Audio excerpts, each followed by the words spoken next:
2, 1. Hello, my name is Jacob Fredrickson, and for my demonstration speech, I'll be showing you how to check a vehicle's engine and fluids and routine maintenance. Today, my dad, Todd Fredrickson, is going to be filming for me. So to start with this, you want to make sure you have a dirty rag or something that you don't mind getting dirty. And you'll want to start off by checking a vehicle's oil. First you'll pull out the oil dipstick. It's usually an oil or a yellow colored dipstick. So you want to pull it out and wipe it down to start with.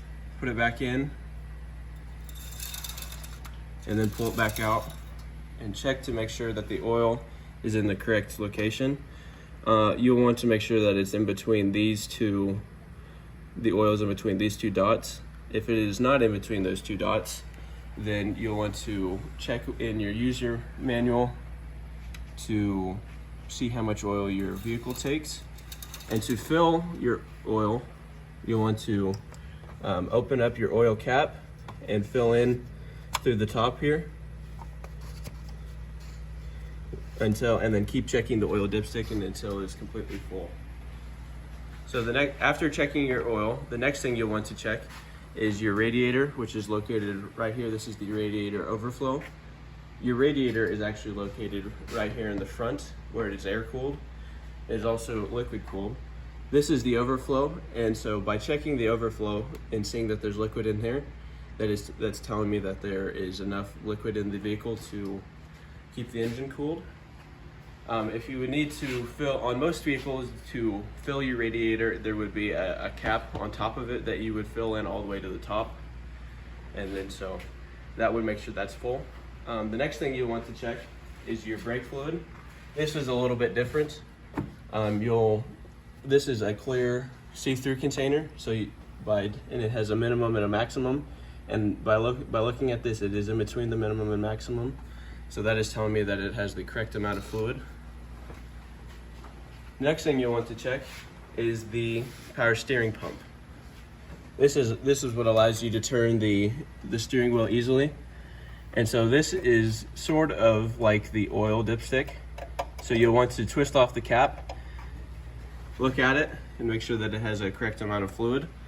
Wipe it off, and then put it back in, and check it again to make sure that it has the correct amount of oil and fluid.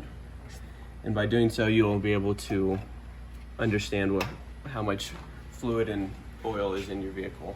The next thing you'll want to check is your windshield wiper fluid.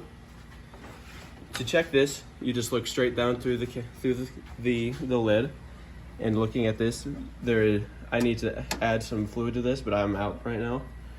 And so to add this, you would just fill in up to the lid, all the way to the top, that this doesn't have a specific amount of fluid that it takes. And so there's one last thing that you would need to check on your vehicle for the routine maintenance, and that would be the transmission fluid. This one is sort of like the oil dipstick here, except this one has a locking cap. And so the only thing you have to do to open this up is flip this forward. That unlocks it. And so now you just go through the same steps as you would with the oil. So you pull it out, wipe it off, stick it back in, and then you check and make sure that the oil or the fluid is where it is supposed to be. On this one, it has to be in between these two dots, which it is. So you wipe it off and stick it back in. On the transmission, before checking it, you need to start your vehicle and make sure that it is up to temperature. So that way the correct amount of fluid is running through the transmission and is warm before you check it, so it is at the right amount. That is the end of our video, and that is all you have to do to check a vehicle's fluids in routine maintenance.